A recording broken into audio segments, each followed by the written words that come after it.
Congolaises, Congolais, chère jeunesse, force vive de notre nation.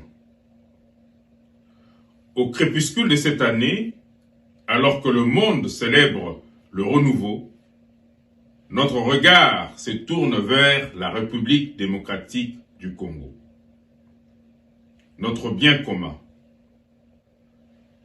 Ce pays n'est pas un simple héritage géographique, c'est une terre sacrée que nous devons ni brader, ni livrer en pâture à ceux qui, depuis très longtemps, guettent la moindre de nos faiblesses pour nous humilier.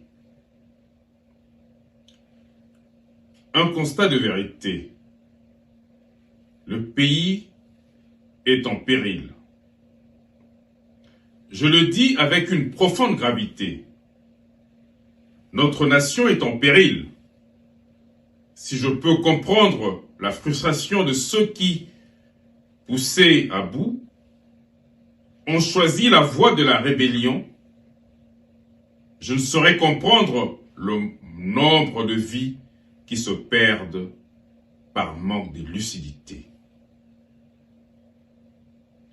L'orgueil de quelques-uns, de part et d'autre, ne doit plus dicter notre destin.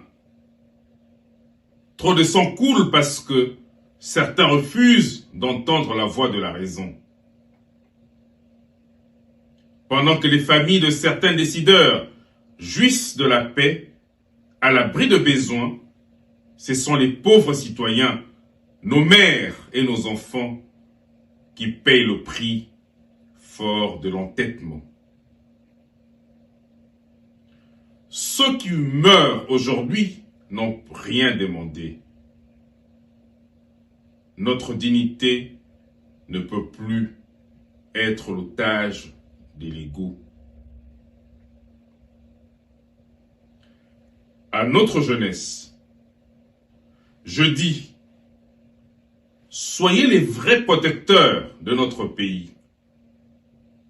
Donnons la meilleure orientation à ceux qui prétendent que diriger un pays est synonyme de science infuse. Ils restent humains et peuvent se tromper. Nous devons, avec respect, faire entendre la voix de la raison et imposer une ligne qui rencontre l'intérêt général, et non celui d'une frange de personnes qui profitent de biens collectifs pour s'enrichir de façon illicite. Chers compatriotes, bien orienter la jeunesse, c'est assurer l'avenir de tout un pays. À vous, jeunes vaillants qui vous enrôlez pour imposer la paix et l'intégrité de notre territoire, la nation vous est et vous restera reconnaissante. Alors que certains politiciens véreux multiplient les discours de façade sur les vivre ensemble, vous offrez votre jeunesse pour que le drapeau ne tombe pas. Vous êtes les véritables gardiens du temple. Nous devons faire de 2026 l'année de la raison.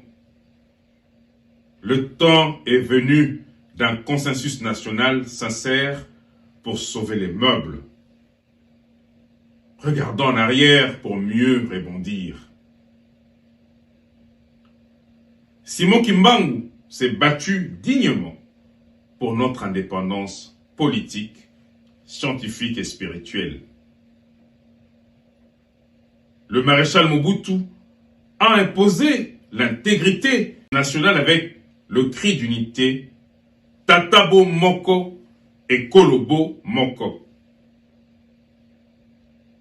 Sommes-nous fiers de notre orientation aujourd'hui? Avons-nous honoré cet héritage de grandeur?